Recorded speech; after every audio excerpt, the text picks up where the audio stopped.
قل هذه سبيلي أدعو إلى الله على بصيرة أنا ومن. السلام عليكم ورحمة الله وبركاته. الحمد لله رب العالمين وبه نستعين، والصلاة والسلام على نبيه الكريم، أما بعد. أعوذ بالله من الشيطان الرجيم، بسم الله الرحمن الرحيم. يا أيها الذين آمنوا اتقوا الله حق تقاته ولا تموتن إلا وأنتم مسلمون. معزز سامعین اور نوجوانان اسلام، اللہ کا شکر احسان ہے جس کی توفیق سے الحمدللہ ہم قرآن مجید کی دو چار آیتیں یا ایک پارہ، آدھا پارہ، پونا پارہ، جس کی مختصر سی تفسیر ہم سن رہے ہیں. اللہ ہمیں صحیح معنوں میں قرآن کی آیتوں کو سمجھنے کی توفیق نصیب فرماتا ہے.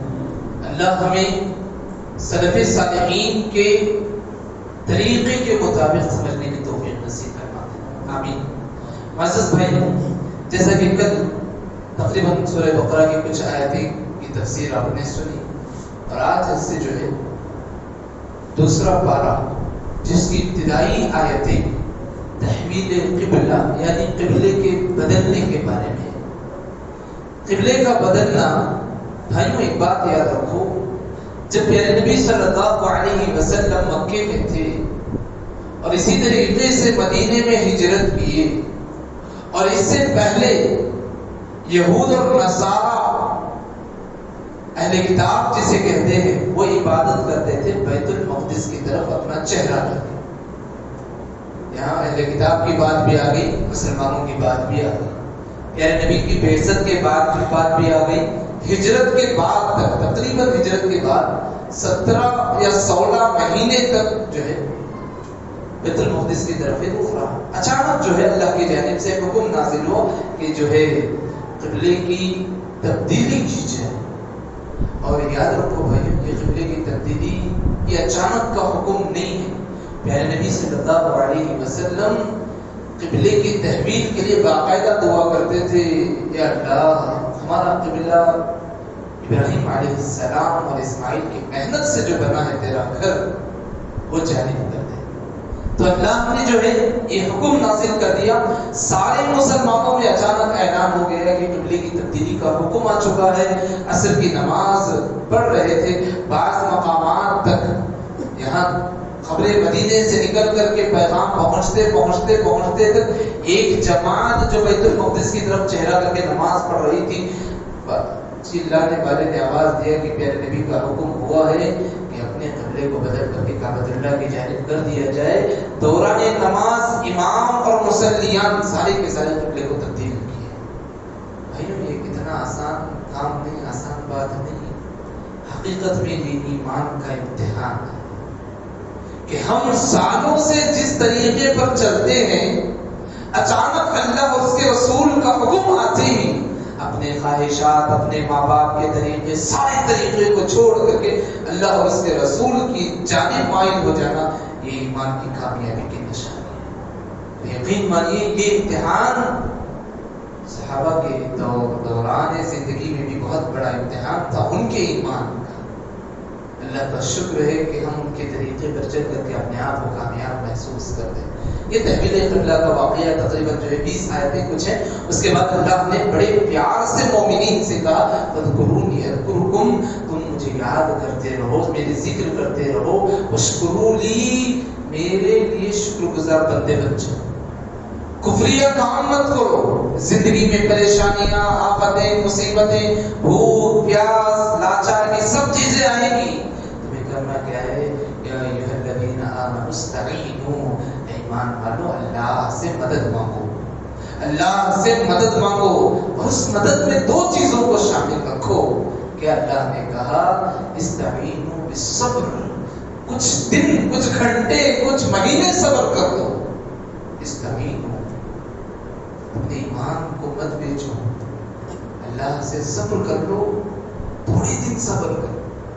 اور پھر جب مصیبت حد سے تجاوز کر جا رہی ہے، سنبھالنے کے قابل نہیں ہے، یہاں وہاں رونے سے بجائے اللہ نے کہا استعینوا بالصبر والصلاۃ، نماز کے لیے کھڑے ہو جاؤ، نماز کے لیے کھڑے ہو جاؤ، اللہ کی جانب رجوع ہو جاؤ۔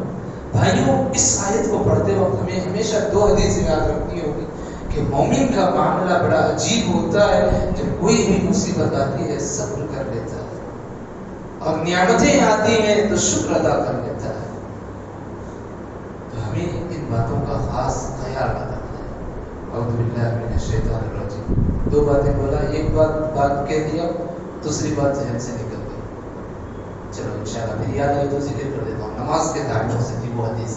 اسی طریقے سے اللہ نے کہا وَلَا تَقُولُوا لِمَن يَقْتُلُ فِي سَبِيلِ اللَّهِ بَلْ أَحْيَاءٌ، اور جو لوگ شہید ہو گئے ان کے تعلق سے برا بھلا مت کہو، وہ جو ہے ان کے حالات میں ان کی زندگی گزر بسر کر رہے ہیں، آپ کو جو ہے ان کے تعلق سے زیادہ فکر کرنے کی کوشش نہیں کرنی چاہیے۔ اسی طریقے سے اللہ نے مومن کے لیے اشارہ دے دیا، چند چیزیں ایسے ہیں اگر تمہیں زندگی میں کم ہو جائیں، تمہیں تکلیف محسوس ہوگی، سمجھ جاؤ تمہارے لیے آزمائش ہے۔ کیا چیزیں؟ وَلَنَبْلُوَنَّكُمْ، تمہیں امتحان میں ڈالا جائے گا۔ کس چیزوں سے؟ بِشَيْءٍ مِّنَ الْخَوْفِ، ڈر کا کچھ حصہ تمہارے دلوں میں آ جائے گا، مخلوق کا ڈر، لوگوں کا ڈر، شیطان کا ڈر، جناتوں کا ڈر، شیطان کے جتنے چہرے ہوتے ہیں ان کا ڈر دلوں میں آ جائے گا۔ یہ تمہارے لیے تمہارے ایمان کا امتحان ہے۔ وَالْجُوعُ، بھوک کی شدت، فاقہ، قحط اور تجارت کا ماند پڑ جانا، یہ تمہارے لیے امتحان ہے۔ وَنَقْصٍ مِّنَ الْأَمْوَالِ، مال کا کم ہو جانا، یہ بھی تمہارے لیے امتحان کا باعث ہے۔ وَالْأَنفُسِ، بہت قریبی رشتہ دار جو ہم سے بہت قریب رہتے تھے ان لوگوں سے ہم سے بچھڑ جانا، یہ بھی ہمارے لیے آزمائش کا سبب ہے۔ وَالثَّمَرَاتِ، غلوں کا کم پڑ جانا، اناج کا کم پڑ جانا، پھلوں کا کم پڑ جانا، یہ بھی ہمارے لیے امتحان ہے۔ اللہ نے کہا وَبَشِّرِ الصَّابِرِينَ، جو بندہ صبر سے زندگی گزارتا ہے ان کو خوشخبری سنا دیجیے، ان کو خوشخبری سنا دیجیے۔ اور اللہ نے کہا مومن کو جب کوئی مصیبت آتی ہے اپنی زبان سے کہتا ہے اِنَّا لِلَّهِ وَإِنَّا إِلَيْهِ رَاجِعُونَ۔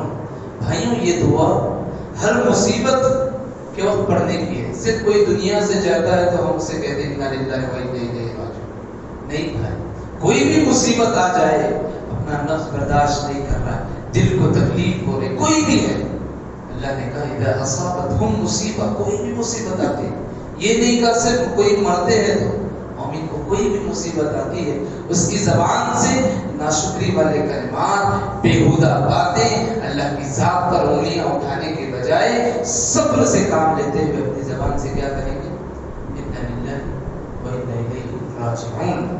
تو یہ مومن کی شان ہوتی ہے بھائی۔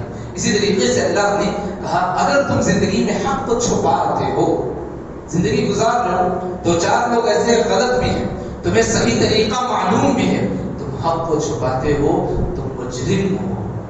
کیا ہو؟ مجرم ہو۔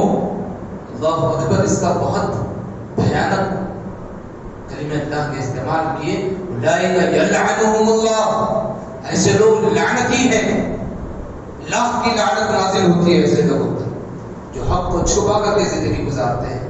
وَيَلْعَنْهُمُ اللَّاعِنُونَ، صرف نیک لوگوں کی لعنت نہیں، جن لوگوں پر لعنت ہوئی ہے ان کی لعنت بھی ان لوگوں پر ہوتی ہے جو حق کو چھپا کر کے زندگی گزارتے ہیں۔ بھائیوں، سچائی، حق، اچھائی کی تعلیم یہ ہمارے لیے امانت ہے، کبھی اسے چھپاؤں گا، کبھی اسے چھپاؤں گا۔ ہاں چلو بسا اوقات مسئلہ ایسا ہوتا ہے سامنے والے جو ہے حق کو غلط ناحیے سے سمجھ لیتے ہیں، ہم پر واجب ہے، ضروری ہے کہ دونوں رخ کو اجاگر کیا جائے، دونوں مسئلوں کو سامنے لایا جائے۔ یہ مسئلہ صرف دین کے اعتبار سے، عبادات کے اعتبار سے نہیں بھائی، یہ مسئلہ حق کو چھپانا، ہمارے خاندان میں بعض لوگ غلطی کرتے ہیں ہمیں معلوم ہے، لیکن بعض لوگوں پر الزام آ جاتا ہے، اس وقت ہم اپنی زبان کو بند رکھ کے بہت بڑا ظلم کرتے ہیں۔ یہ آیت کو جب بھی سمجھتے ہیں صرف دین کے اعتبار سے، دعوت کے اعتبار سے، اصلاح کے اعتبار سے، تبلیغ کے اعتبار سے،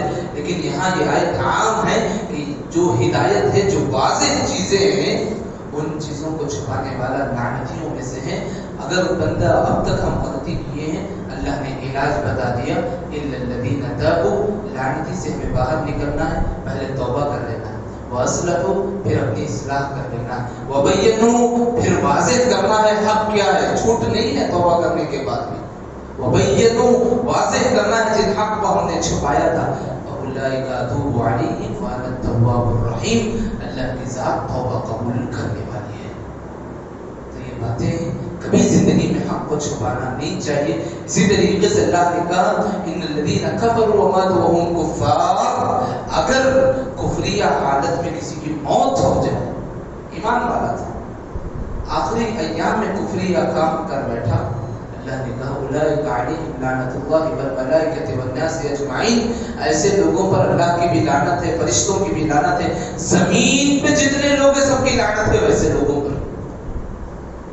اللہ سے ہمیشہ دعا کرو یا اللہ زندگی گزر رہی ہے اسلام پر چلے گی کوئی بات، لیکن ہمارا خاتمہ ہو تو ایمان بالخیر ہو جائے، بہت بڑی دعا ہے جی۔ نبی نے کہا انما الاعمال بالخواتیم، کہ انسان کے اعمال کا دار و مدار اس کی زندگی کے آخری مرحلے میں۔ آپ دیکھیے صحابہ کی زندگیوں میں تقریباً صرف ایمان لا کر کے کچھ گھنٹے ہوتے ہیں شہید ہو جاتے ہیں، لیکن میرے نبی نے ان کا رتبہ بہت اعلیٰ بتایا۔ کچھ ہوتے ہیں جو 15-20 سال تک اسلام میں داخل تھے، کچھ ہوتے ہیں 2-3 سال میں داخل ہوئے، اللہ رب العالمین سے استقامت مانگی، جن کی زندگیوں میں ایسی ایسی باتیں آئی، ایسی ایسی باتیں کہ جن کے جنازے میں فرشتے بھی شہید۔ کوئی لمبی 30-45 سال کی نہیں تھی اسلامی زندگی ان کی، 3 سے 4 سال کی زندگی۔ بھائی یہ چیزیں ہیں، خاتمہ بالخیر کی فکر ہمیں کرنی چاہیے۔ یہ قرآن کا سبق ہے، یہ قرآن کا سبق ہے، ہماری زندگی کا ہر معاملہ اس دائرے میں ہو کہ ہماری موت ایمان کی حالت میں آ جائے۔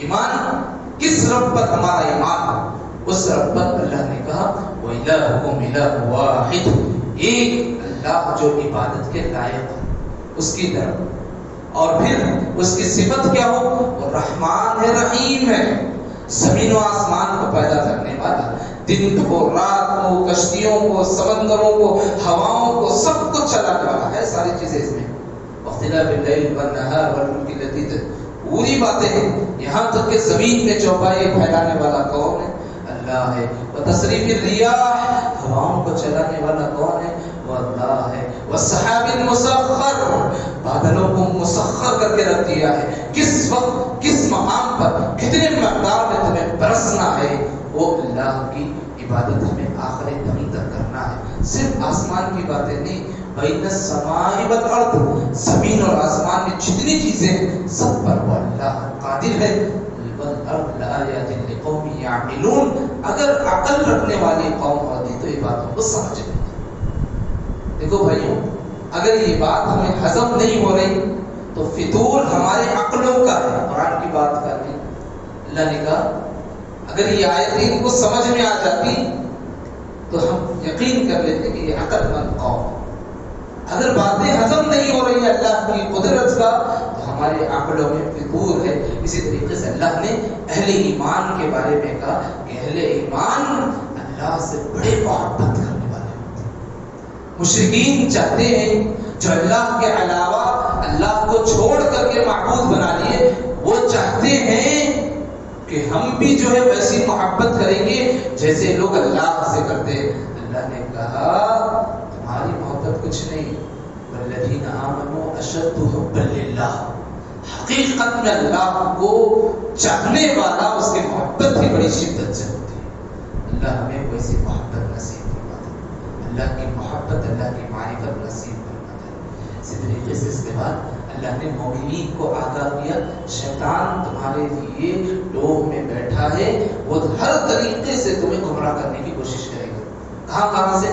کھانے پینے کے تعلق سے۔ یا ایھا الذین آمنوا کلوا مما فی الارض حلالا طیبا، جو حلال ہے، جو پاک ہے، ان چیزوں کو کھاؤ۔ ولا تتبعوا خطوات الشیطان، شیطان کے جو دائرے ہیں، خطوات ہیں، اس کے قریب بھی نہ جاؤ، اس کی اتباع بھی مت کرو۔ بھائیوں، یہ انسان کی سب سے ادنا ضرورت ہے کھانا پینا، معلوم چھت ہے، اسی طریقے سے انسان کی دیگر ضروریات ہیں۔ آدمی بریانی کھا کر کے بھی زندہ رہتا ہے، کھجور کھا کر کے بھی زندہ رہتا ہے، ہے نہیں. لیکن اللہ نے یہاں ہمیں تنبیہ کی کہ پاک اور حلال کو کھاؤ، شیطان تمہیں ہر طریقے سے گمراہ کرنے کی کوشش کرے گا. اور اللہ نے پھر کہا کہ مومنین سے خطاب کر کے اے مومن بندوں، خاص کر مومنین سے بات ہے، سب سے نہیں ہے، خاص کر مومن بندوں سے خطاب ہے کہ تمہیں جو پاک چیزیں دی گئی ہیں اسی کو کھا لو اور کھانے کے بعد اللہ کا شکر ادا کرو. بھائیو یہ مومن ہونے کی ہماری نشانی ہے. یا ایھا الذین آمنوا کلوا من طیبات ما رزقناکم، اللہ نے جو بھی دیا ہے اسے کھا لو. واشکروا للہ، اللہ کے شکر گزار بندے بن جاؤ. ان کو تم ایاہ تعبدون، اگر تم ایک اللہ کی عبادت کرنے والے ہو تو. بھوک کی شدت ہے، صبر ہے، لیکن غلط کام ہم کر رہے ہیں، یہ ہمارے ایمان کی نشانی نہیں ہے. ہمارے ایمان کی نشانی نہیں.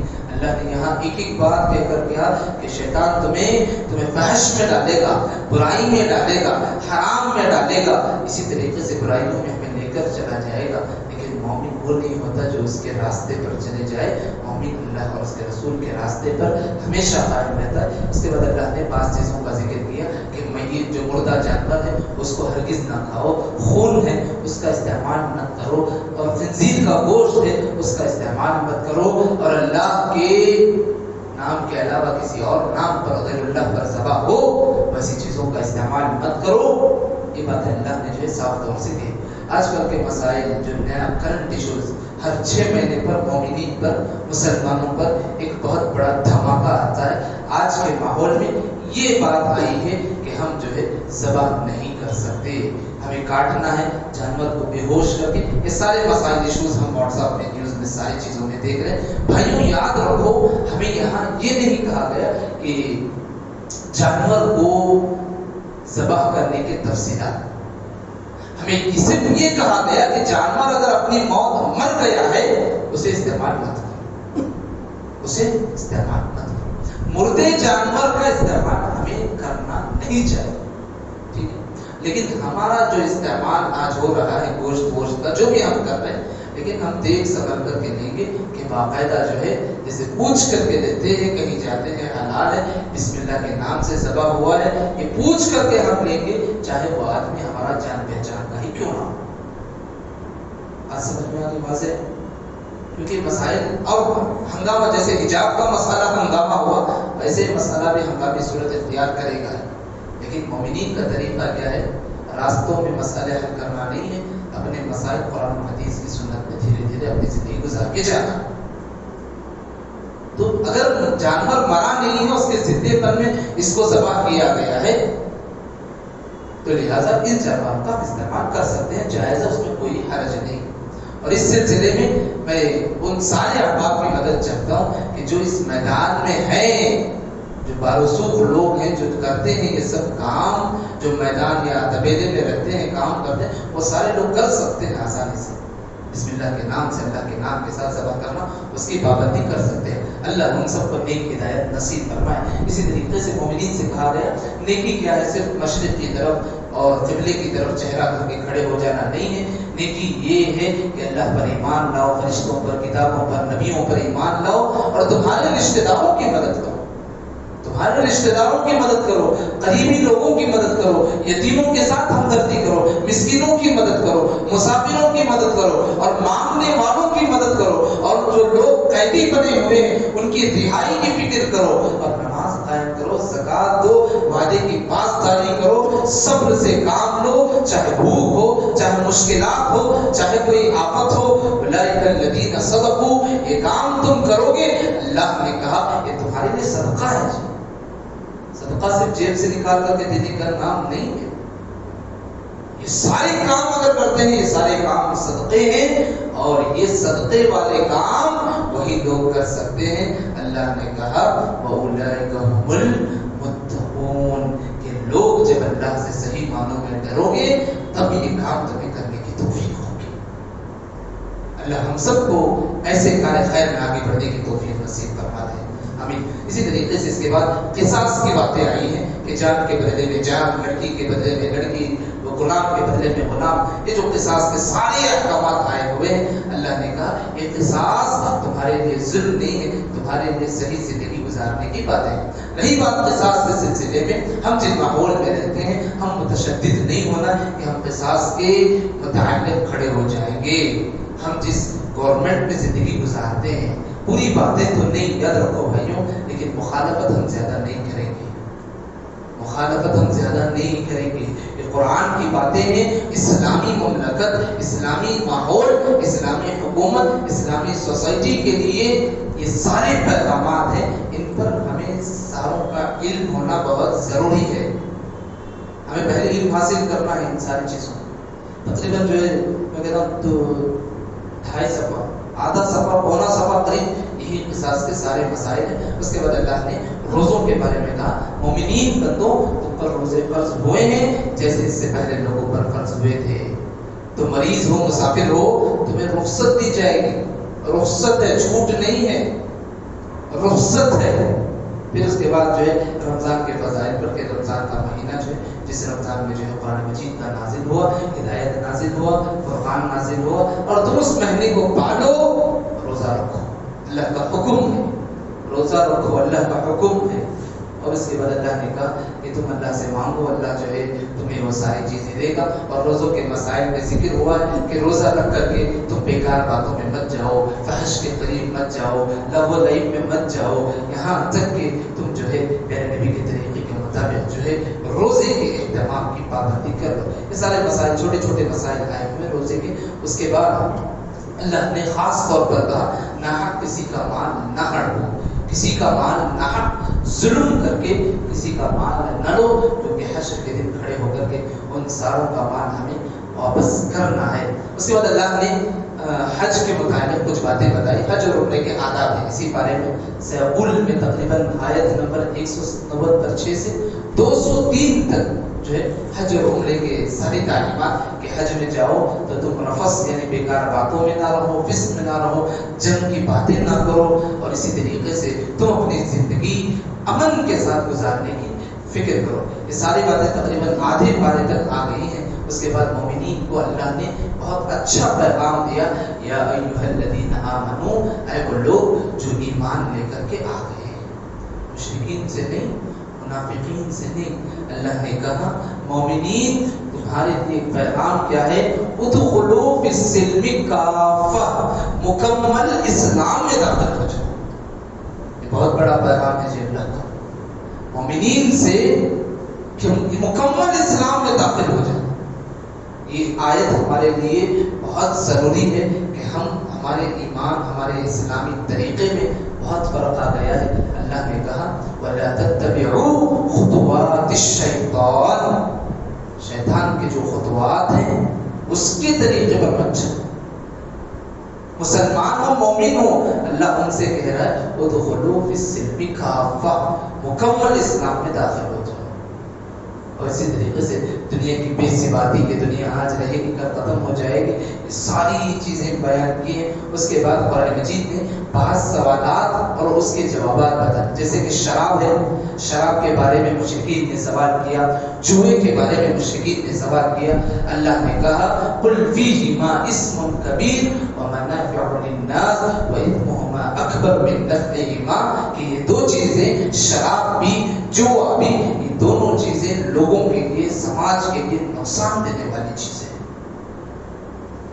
نقصان دینے والی چیزیں۔ اسی طریقے سے انفاق کے بارے میں پوچھا گیا کہ خرچ کرنے کے بارے میں جب پوچھا گیا، اللہ نے جواب دیا قل العفو، معاف کرنا یہ بھی خرچ کرنے کے برابر۔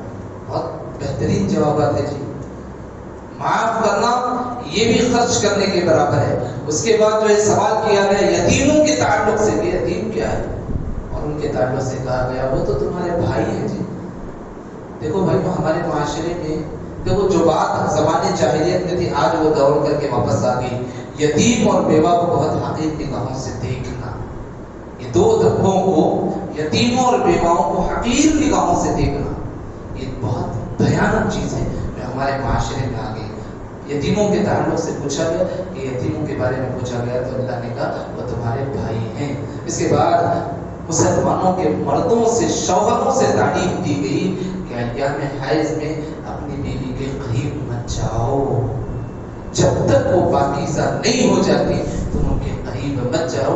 اسی طریقے سے حائضہ کے کچھ احکام ہیں، اور طلاق کسی کو دے دیے اس کی عدت کیا ہے، یہ سارے پیغامات ہیں، یہ ساری باتیں ہیں جی۔ یہ باتیں کہاں ہیں؟ صرف قرآن میں ہیں، زندگی میں نہیں ہے، زندگی میں نہیں ہے۔ بڑے افسوس کے ساتھ کہہ رہا ہوں، آج ہمارے معاشرے میں طلاق میں مسائل بھی ہو جاتے ہیں، عورت عدت گزارتی ہے 40 دن، کہاں سے آ گیا 40 دن کی عدت؟ 40 دن کی عدت کہاں سے آ گئی؟ اور اسی طریقے سے جو ہے دودھ پلانے کے مسئلے بھی یہی ذکر ہے، دودھ 2 سال پلایا جائے بچوں کو، 3-4 مہینے پلا کر کے شوہر منع کر دیتا ہے، کوئی اور دودھ کا استعمال کرتے ہیں بچوں پر، جس سے صحت متاثر ہوتی ہے۔ یہ سارے ہیں، لیکن قرآن نے کہا کہ حولین کاملین، 2 سال مکمل پلاؤ دودھ۔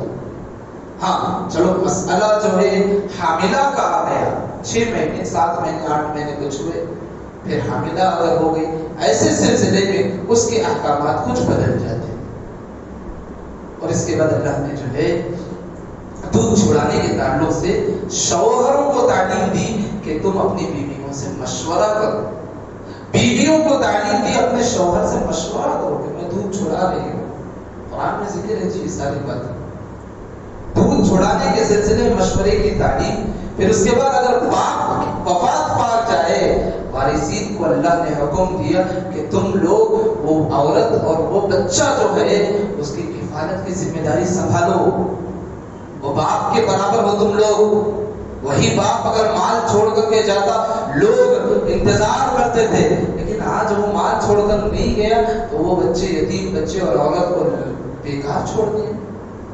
اللہ نے کہا ایسا ظلم ہرگز مت کرو، ایسا ظلم ہرگز مت کرو۔ ہاں چلو شوہر مر گیا ہے، بیوی سے کہا گیا، عورت سے کہا گیا 4 ماہ 10 دن عدت کے ماہ گزاریں گے، 4 اشہر و 10۔ قرآن نے 10 دن کا بھی لفظ استعمال کیا ہے، تو ہمیں چاہیے وہ 10 دن بھی اپنے گھر کی بیوہ خواتین کی عدت مکمل کرانی ہے۔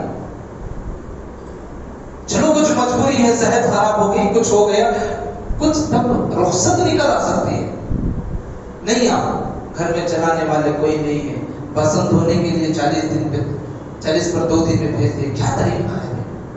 یہ ہم اپنے سماج کی بیواؤں پر ظلم کر رہے ہیں۔ رکھو، اگر ہمارے خاندان میں کہیں ہو رہا ہے تو ہم حق کو چھپا رہے ہیں تو ہم لعنتی بن جائیں گے۔ تو لہذا ہمارے خاندان میں بھی کہیں کچھ ایسے مسائل آ رہے ہیں، آج بھی اگر بیوہ خاتون جس کے 3-4 ماہ نہیں گزرے ہیں باہر نکل گئی، جاؤ جا کر کے ہاتھ پکڑ کر اس کے گھر میں چھوڑ کر کے آؤ، اس کے مائکے چھوڑ کر کے آؤ، اس کی جو عدت ہے وہ گزار کر کے ہے۔ ہاں چلو 2 سال 3 سال ہو گیا، ہم تو کچھ نہیں کر سکتے نا، کچھ نہیں کر سکتے، لیکن ہے تو عدت گزارنا یہ اللہ کا حکم، ورنہ ہم سے بڑا ظالم کوئی نہیں ہو گیا۔